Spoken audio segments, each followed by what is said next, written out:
Les œuvres de la foi. Mes frères et sœurs, que sert-il à quelqu'un de dire qu'il a la foi s'il n'a pas les œuvres? Cette foi peut-elle le sauver? Si un frère ou une sœur sont nus et manquent de la nourriture, et que l'un de vous leur dise, partez en paix, mettez-vous au chaud et rassasiez-vous, sans pouvoir à leurs besoins physiques, à quoi cela sert-il? Il en va de même pour la foi. Si elle ne produit pas d'œuvre, elle est morte en elle-même.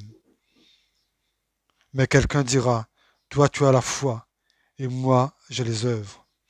Montre-moi ta foi sans les œuvres, et moi, par mes œuvres, je te montrerai ma foi. Tu crois qu'il y a un seul Dieu? Tu sais bien.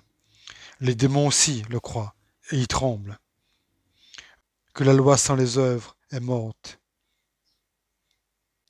Notre ancêtre Abraham n'a-t-il pas été considéré comme juste sur la base de ses actes lorsqu'il a offert son fils Isaac sur l'autel?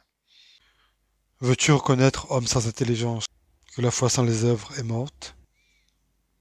Notre ancêtre Abraham n'a-t-il pas été considéré comme juste sur la base de ses actes lorsqu'il a offert son fils Isaac sur l'autel?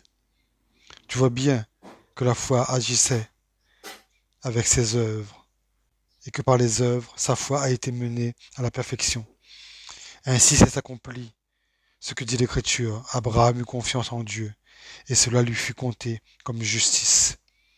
Il a été appelé ami de Dieu. Vous voyez donc que l'homme est déclaré juste sur la base de ses actes et pas seulement de la foi.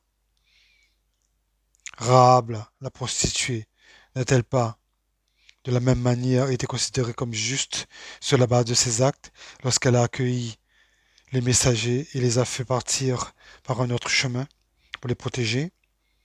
En effet, de même que le corps sans esprit est mort, de même la foi sans les œuvres est morte. Amen.